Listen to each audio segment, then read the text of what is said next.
Assalamualaikum warahmatullahi wabarakatuh.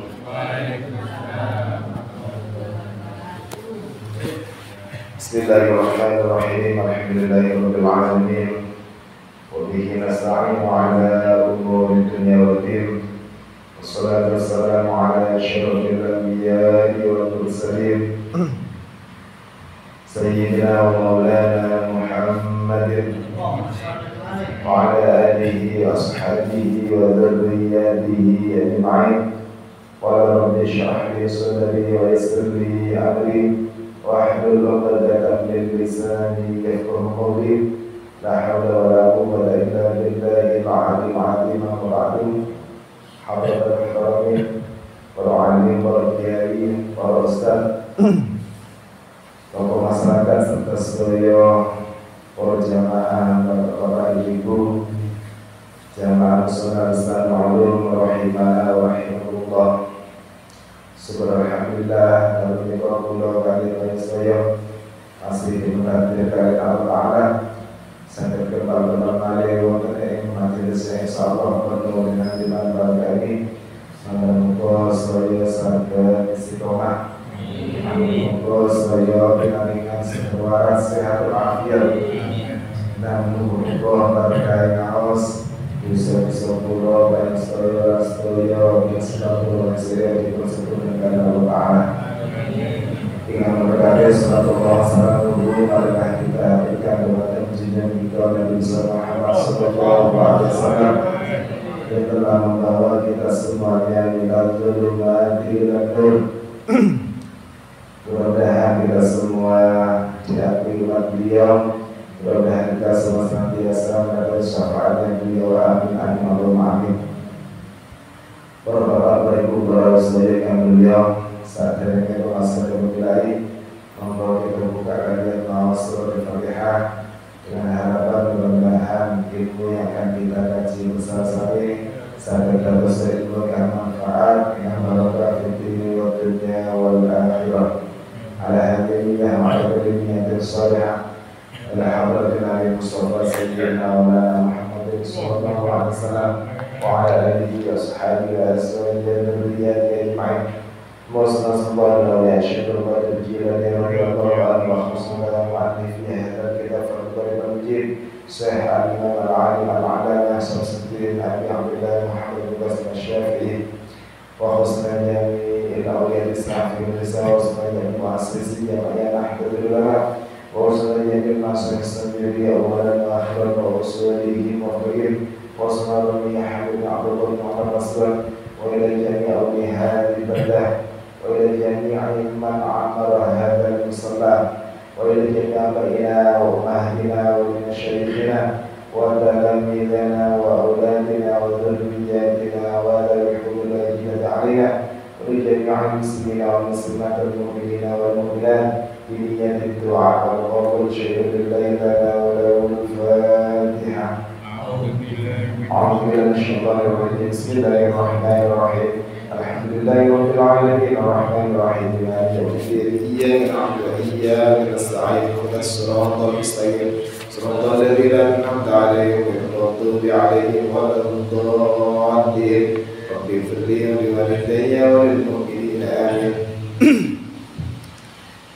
Bismillahirrahmanirrahim. Nawaitu ta'alluma li 'ala'i kalimatillah. Qala al-musannifu rahimahullah wa nafa'ana bihi wa bi 'ulumihi fid dharain amin. Para sedaya yang mulia, kelanjutan keterangan pekan kemarin yaitu seputar syarat sahnya salat yang jumlahnya ada 5, dan yang kelima yaitu istiqbal kiblat, menghadap kiblat. Kiblat kita yaitu Ka'bah, dan Ka'bah ini berada di kota Mekah. Dan kota Mekah ini berada di baratnya negara kita Indonesia. Karena berada di baratnya Indonesia, otomatis kita sholatnya menghadap ke barat. Terus menarik pertanyaan, kita sholat menghadap kemana? Bukan menghadap ke barat, tapi menghadap kiblat. karena kiblat itu relatif atau kondisional, tiap negara itu boten sami. Bahkan ketika kita berada di Masjidil Haram, keraton Ka'bah itu ada di tengah-tengah Masjidil Haram, kita sholatnya bebas menghadap kemana saja asalkan lurus menghadap ke arah benda yang namanya Ka'bah. Kurang lebih panjang lebarnya sekitar 15 meter. Yang kedua, karena kita berada di daerah yang sangat jauh dari Ka'bah, otomatis kita ini menghadap kiblatnya, yaitu menghadap Ka'bahnya, bukan menghadap lurus ke bendanya, benda yang bernama Ka'bah, tapi menghadap arah Ka'bah itu berada, yaitu menghadap ke barat. Tapi tetap hati-hati melalui badan musola atau apalagi masjid atau musola yang ada di rumah, kita tetap menghadirkan orang yang ahli di bidang ilmu falak untuk mengukur seberapa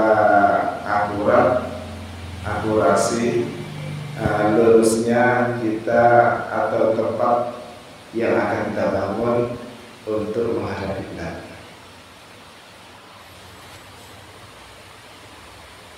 Adapun untuk anggota tubuh yang diwajibkan menghadap kiblat yaitu badan kita. Badan kita yang bernama dada. Dada ini kudu ngadep lurus teng arah-arahnya kiblat, yaitu barat kalau kita ini.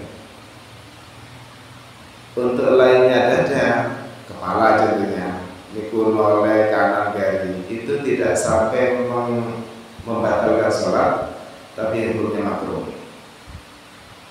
Untuk kaki, niku kadang miring kanan, miring kiri, niku betul sampai batalkan sholat kita, karena ukuran menghadap Ka'bah kiblat itu adalah dada kita. Tapi kalau dada kita yang miring, maka sholat kita bisa batal. Selanjutnya niki wonten kasus yang diperbolehkan. Wa yajuzu tarku istiqbal qiblati fi sholati fi halataini. Boleh hukumnya meninggalkan untuk tidak menghadap kiblat di waktu sholat karena ada dua perkara. Yang tadi kita wajib menghadap kiblat ya. Terus wonten dispensasi atau rukhsah atau kemurahan. Boleh mboten menghadap kiblat, yaitu cuma ada di dua perkara. Yang pertama fi sittatil khaufi fi qitalil mubahin. Yang pertama ketika kita dalam keadaan genting atau rasa takut yang parah, wedi nemen, yaitu di waktu disebabkan kita ikut perang yang diperbolehkan. Perang dalam Islam yang diperbolehkan yaitu perangnya orang Islam melawan orang kafir harbi. Orang kafir itu wonten kalih ya. Yang pertama kafir harbi, yang kedua kafir dhimmi. Kafir harbi itu orang kafir yang senantiasa memusuhi orang Islam. Mungkin bisa diambil contoh ketika dulu zamannya Rasulullah, sehingga di zaman Rasulullah itu sering terjadi perang, dan perang itu adalah alternatif terakhir untuk mempertahankan agama. Buatan titik mau perang, banyak syaratnya.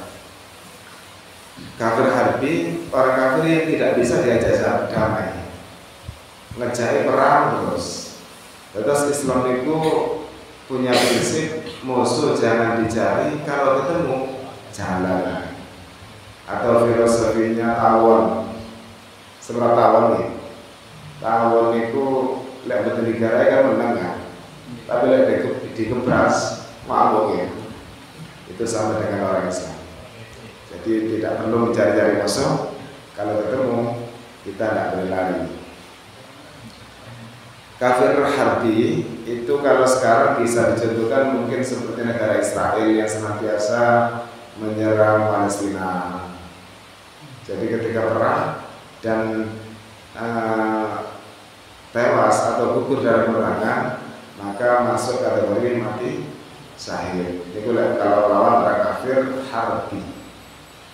Sedangkan yang ada di Indonesia, contohnya orang yang tidak beragama Islam, non Muslim misalnya, contohnya tiang-tiang Cina, tuku-tukuan kata Cina, ini agamanya kata saya betul Islam.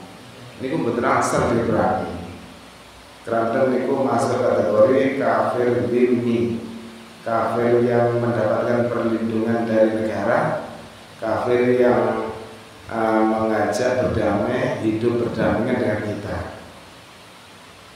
Itu kita lebih mengedepan, itu menandakan bahwasanya agama kita, agama Islam itu agama yang cinta damai, agama yang mengenal kemanusiaan. Sehingga dalam Islam itu ada istilah ukhuwah Islamiyah, persaudaraan antar sesama orang Islam. Wonten malih ukhuwah basyariyah, persaudaraan sesama manusia. Kita memuliakan manusia. Jangankan sesama manusia, ke hewan pun itu ada tata caranya. Kita ini tidak boleh menyakiti. Sampai ketika korban kemarin, ketika kita mau menyembelih, maka pisau yang akan kita buat untuk menyembelih hewan itu harus ditajamkan biar tidak menyakitkan pada hewan. Itu saudara Islam pri kemanusiaan dan pri kehewanan. Itulah indahnya Islam. Karena Islam sendiri itu kalau diteliti secara bahasa artinya damai, agama yang si cinta damai. Kafir ini itu tidak boleh diperangi, bahkan harus dilindungi. Suatu ketika Rasulullah SAW niki nate melewati sebuah jalan atau lorong bersama para sahabatnya. Lalu kemudian ada sekelompok orang non Muslim, napa niku Yahudi napa Nasrani, yang jelas bukan orang Islam, niku membawa gotong jenazah. Ada orang Yahudi atau Nasrani itu meninggal dunia lalu digotong di keranda untuk dikebumikan, melewati rombongannya Rasulullah. Niku Rasulullah menghormati, maksudnya berhenti dan menghormati lewatnya jenazah tadi itu. Padahal Rasulullah tahu kalau yang lewat tadi itu adalah jenazahnya orang kafir. Lalu setelah kejadian itu para sahabat ini bertanya-tanya, ya Rasulullah, panjenengan nopo semarang lek sing lewat tadi itu adalah jenazahnya orang kafir. Terus saya Nabi, enggak kula semarang. Tapi kan yang meninggal itu manusia, bukan hewan. Saya menghormati manusianya. Barang siapa yang mengganggu orang kafir ini, maka sama dengan mengganggu saya. Itu terus saya Nabi. Begitu indahnya Islam itu, begitu tingginya Rasulullah di dalam menghormati asas-asas kemanusiaan. Dan itu yang harus kita contoh teladan dari Rasulullah SAW. Niki peperangan yang orang Islam melawan orang kafir, harbi, kafir yang senantiasa memerangi orang Islam. Niki istilahnya kafir yang apa niku? Peperangan yang diperbolehkan. Fardhan kanat as-salatu aw naflan. Baik salat itu salat fardu atau salat sunat, niki boleh kita ini salat untuk tidak menghadap kiblat. Bebas boleh. Lek pancis kiblatnya itu wonten di barat, mau perangnya ada di timur, menghadap ke timur, kita sholatnya menghadap ke timur. Betul usah barat yang kena patah ini kiblatnya ke barat, tapi perangnya wonten di timur. Kita sholat sambil perang dengan beberapa gerakan. Betul apa? Karena itu di waktu khauf atau di waktu perang atau darurat, sholatnya darurat dan tidak wajib mengqodhoi. sholatnya dianggap sah. Itu dispensasi yang pertama, kita boleh sholat tidak menghadap kiblat. Yang kedua, wafin nafilati, kita juga boleh sholat tidak menghadap kiblat, yaitu khusus di sholat sunat fis safari ala rahilati, bagi orang yang bepergian, ala rahilati, di atas kendaraan. Falil musafiri safarun mubahan, yaitu bagi seorang musafir atau orang yang bepergian, di mana bepergiannya ini yang diperbolehkan oleh agama. Maksudnya bepergian yang tidak untuk bermaksiat, mampu pada nyambut tamu, mampu pada belanja, pada ring-ring, terserah, bebas. Walau qasiran, walaupun bepergiannya ini tidak jauh atau tidak sampai masafatul qasri. Masafatul qasri itu jarak diperbolehkannya kita untuk qasar, yaitu sekitar kurang lebih 90 kilo. Walaupun jaraknya tidak sampai segitu, pokoknya mutlaq safar, pokoknya bepergian, kita boleh sholat tidak menghadap kiblat, tapi asalkan sholatnya sholat sunat. At-tanaqqul sauba maqsadihi, yaitu caranya kita menghadap tempat yang kita tuju. Tempat yang kita tuju, kiblatnya wonten kilan begini. Tapi yang kita tuju pasar Bonagung, berarti kan gitu lah. Kita sholatnya ngadepnya gitu. Tapi wonten kriterianya, wonten persyaratan ini. Waraqibud dabati, adapun orang yang naik tunggangan, contohnya kuda niki zaman sing ngene, la yajibu alaihi wa ujabatihi, dia tidak wajib ketika rukuk meletakkan nusawu padu ini ala sarhiyah ke tempatnya tunggangan. Makalan bal yumyu bi rukuhi wa sujudihi, bahkan dia cukup isaro dengan rukuk kali sujud itu. Batu besar tempat rukuk ngeten. Karena yang namanya tunggangan niku rawan gronjal. Kan kebedok ini. Wa yakunu sujuduhu akhfadha min ruku'ihi, dan nanti isaronya itu antara rukuk dan sujudnya lebih direndahkan. Kata yang sholat pakai apa niku lenggah, pakai kursi niku antara rukuk kali sujud kita dibedakan. Menawi rukuk rada ngeten tok, menawi sujud rada dimeningsoraken. Itu sholatnya orang yang isara atau sholatnya orang yang darurat. Wa ammal masih fayutimmu ruku'ahu wa sujudahu, adapun orang yang bepergian tapi dia itu tidak naik kendaraan, maksudnya jalan, maka ketika waktu rukuk dan sujudnya wajib disempurnakan. Wa ya rukuk nggih mandeg, rukuk tenan. Wa ya sujud nggih mandeg. Nggih rukuk tidak sujud niku mendak mandeg saya mboten samangka. Wastaqbilul qiblata fihima, dan ketika rukuk sujudnya bagi orang yang bepergian berjalan kaki wajib menghadap kiblat. Kenapa? Karena bisa menghadap kiblat, karena dia berjalan ya. Kecuali kendaraan kan memang sudah berjalan kendaraannya. Kalau cuma jalan kaki, ketika rukuk sujudnya dia wajib untuk memalingkan tubuhnya untuk menghadap kiblat. Wala yamsi illa fi qiyamihi wa tasahhudihi. Orang yang bepergian tapi berjalan kaki itu boleh sholat sambil berjalan di waktu berdiri saja dan di waktu tasahud, tahiyat. Tahiyatnya benar-benar melapa sampai salam benar-benar. Yang tidak boleh yaitu ketika rukuk dan sujud.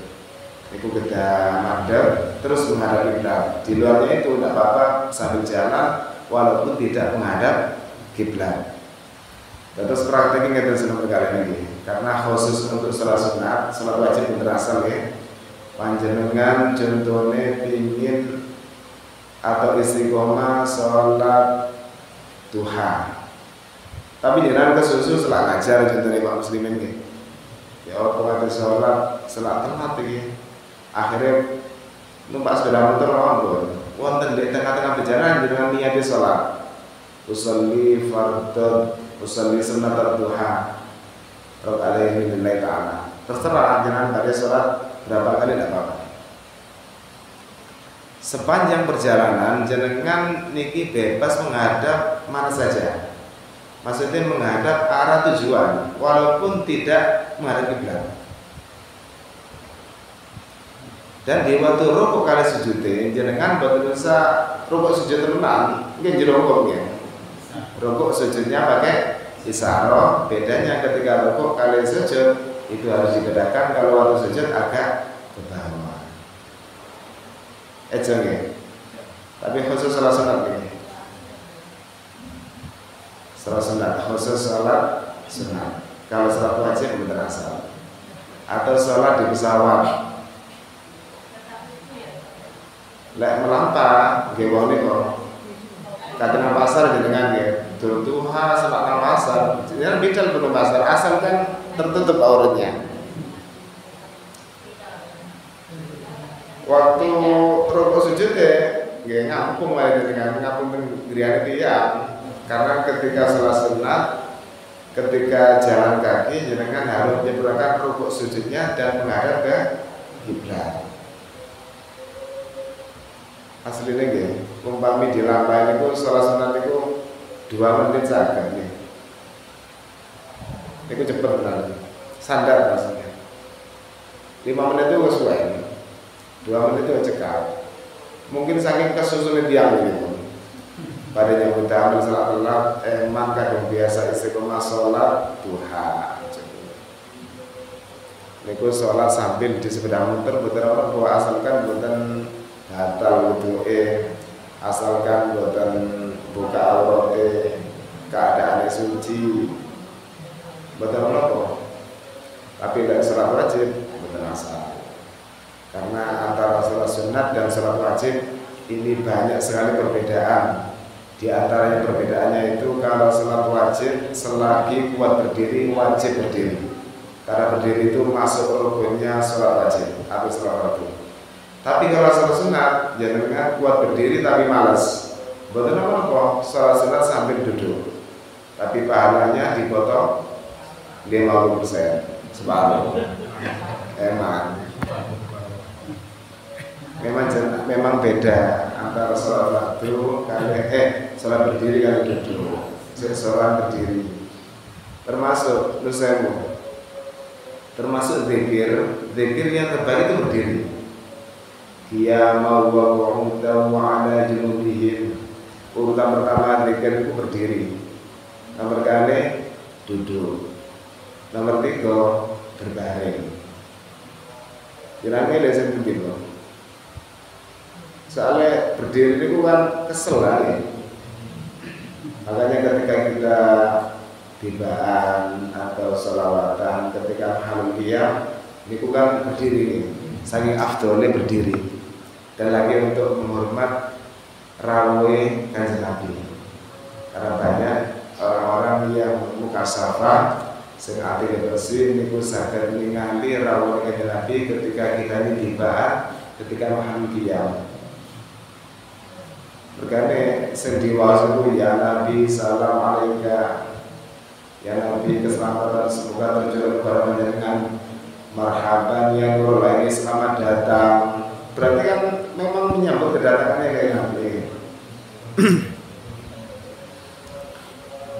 Untuk sholat fardu ini tidak ada dispensasi atau pemurahan sholat sambil jalan. Tiang tengah harus berhenti kan naik pesawat aja. Niku ketua rombongan ini yang bertanggung jawab untuk mengarahkan jamaahnya. Ada alternatif lain yaitu kita mengerjakan sholat jamak. Sholat jamak bisa takbir bisa terakhir tergantung kondisi. Menawi bidale zuhur maka kita jamak zuhur kali asar pakai jamak takdim. Maka begini Isya, maka sholat maghrib kali saya kita pakai jamak takhir. Kan beres sebenarnya. Yang penting sakit di jamak itu selesai. Dan lagi kemurahan agama itu kita tidak hanya boleh jamak takdim, jamak mawon. Kalau sudah mencapai 90 kilo kita bisa pakai qashar. Zuhur kali asar jamak takdim sakit ditambahi qashar. Tentu salat zuhur cuma 2 rakaat. Asare 2 rakaat. Marwatan maghrib kali saya jamak akhir. Lek untuk di jamak di salat dengan salat jamak akhir. Maghrib tetap di qom sakit di qashar nggih. Lek maghrib di qashar iki salate 1,5. Berarti tahiyate tetap adat ya kan. Makanya tidak boleh. Terus Isya sakit jamak takhir, sakit qashar cuma 2 rakaat. Dan sholat jamak ini sholat yang berpasangan. Lek zuhur kali asar, maghrib kali Isya, subuh betul gak ada pasangan. Umpami jenengan ngarang kula jamak zuhur asar kali maghrib, betul saged. Krana duduk bojone niku. Bojone wong. Lek zuhur nggih bojone asar, maghrib Isya. Mboten asal ijen-ijenan mboten asal. Kalau sudah paten, mboten saged ditawar. Pun seputar salat menawi saged menawi wonten sing badhe direngkuh monggo. Salat untuk tidak menghadap kiblat. Menawi Nggih. perjalanan terus sholat di musola. Nggih. Musola itu tidak ada periwaranya, datang menghadapnya. Sudah salam, terus ada yang mengingatkan. Pak itu dibaca ke arah sana. Itu sholatnya bulan apa? Niku jenengan salat apa? Fardu apa sunat? Fardu nggih, nggih fardu. Kita sebelum melakukan sholat fardu itu terlebih dahulu harus tahu masuknya waktu, memastikan masuknya waktu. Itu yang pertama. Yang kedua, memastikan arah kiblat. Caranya kita bertanya kepada sekelilingnya. Ketika kita bertanya ndak ana wong blas, maksudnya ngoten aja. Terus akhirnya sholat menurut perkiraan jenengan. Mantu sholat wonten sing ngelingaken ngoten ya. Jenengan baleni. Karena ada yang mengingatkan. Kalau ndak ada yang mengingatkan, aman jenengan. Perkara aja dielingno ora tenan. Keranten wonten sing ngelingaken. Sami kali jenengan sholat pun mantu tahiyat barang dielingaken. Pak sikile ana dadake. Enten napa sebab ajate. Jembalan jenengan. Itu kalau kita tahu. Kalau tidak tahu berarti di luar kemampuan kita. La yukallifullahu nafsan illa usaha. Allah Ta'ala tidak akan memberikan taklif atau perintah kecuali semampu kita. Di luar kemampuan kita betul wajib. Dengan jenengan wudhu nih Pak, penyerahan wudhu ya. Menurut perkiraan jenengan pun roto kan. Wajah yang kita basuh roto di semua anggota batasannya wajah. Jenengan yakin pun roto. Ternyata terus malaikat iku lho dereng roto. Sing menang jenengan. Sanes malaikat. Karena jenengan itu sesuai kemampuan jenengan. Ibu-ibu, monggo, napa sing badhe dirembuk. Nggih.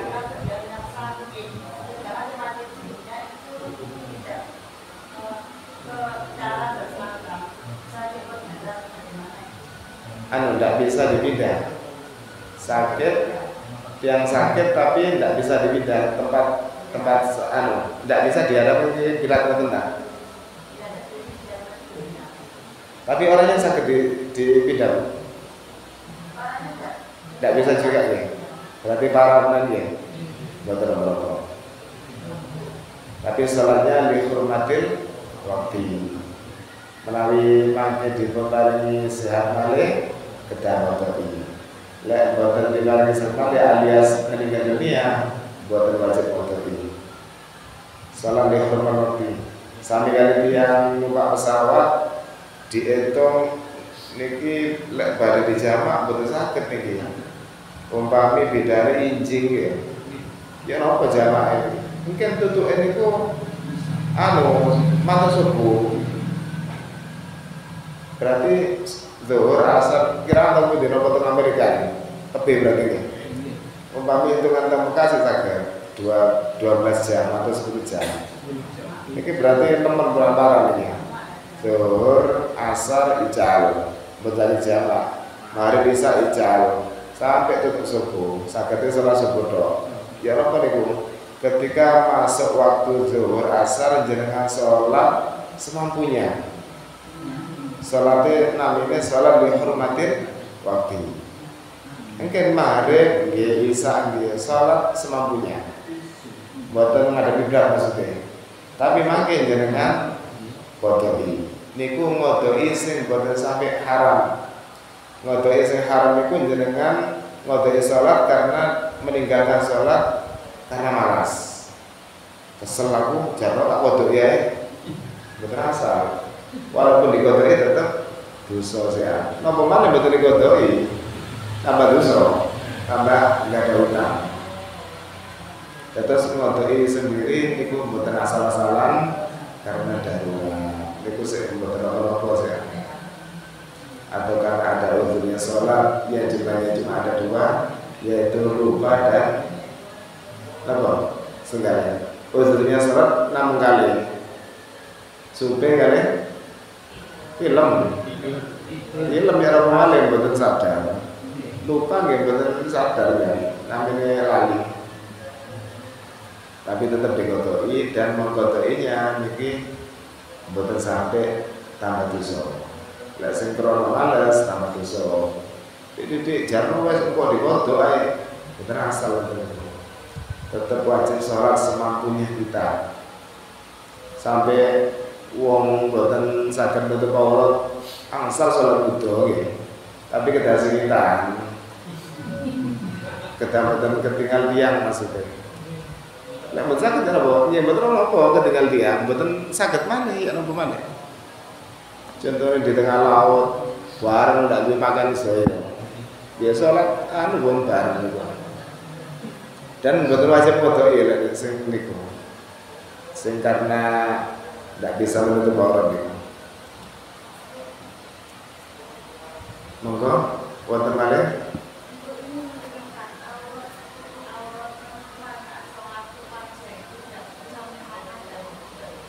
wajah apa?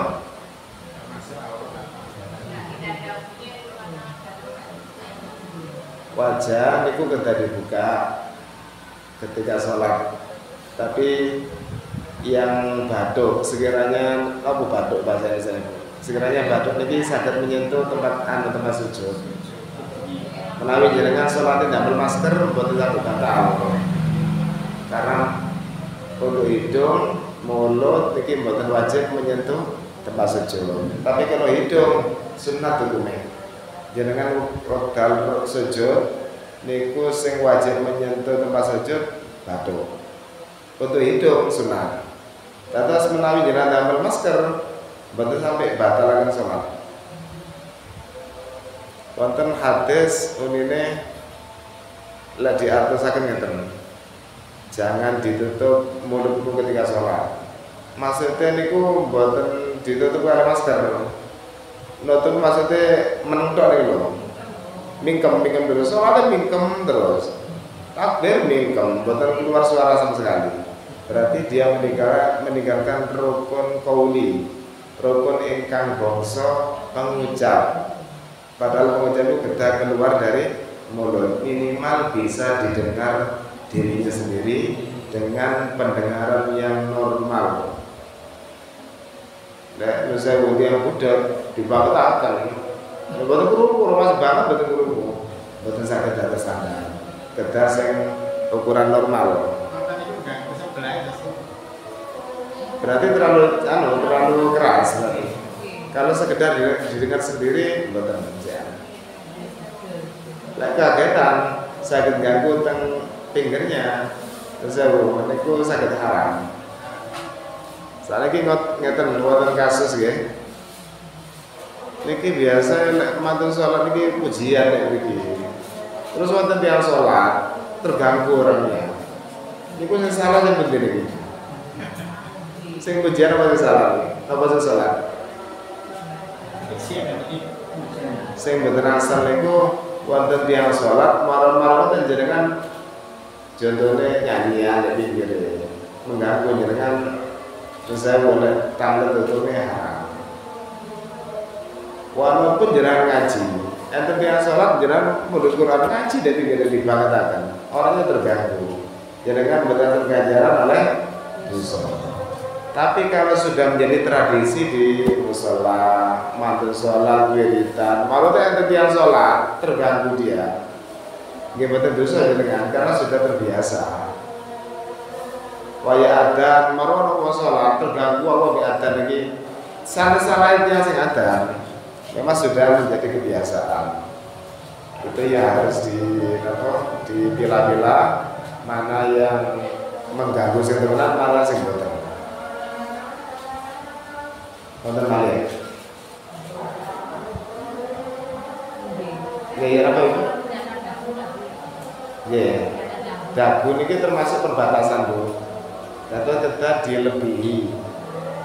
Wonten kaidah ma la yatimul wajib illa bi fahuwa wajibun. Sesuatu yang tidak bisa sempurna untuk perkara wajib kecuali harus menutupi lebihnya. Niku menutupi lebih ini hukum wajib. Atau kita dilebihi dukure dagu. Tapi pun kalau memiliki keterlaluan, jadi saling mawon. Kuatos boleh dipasangkan jenengan gerak buka. Menaik buka berarti awalnya terbuka. Itu jago ini perbatasan. Ini juga dilebihi kecil untuk antisipasi buka orang itu. Sampun nggih? Alhamdulillah matur muga mas kula lan saya dalem menika saged dados ilmu kang manfaat barokah di dunia akhirat.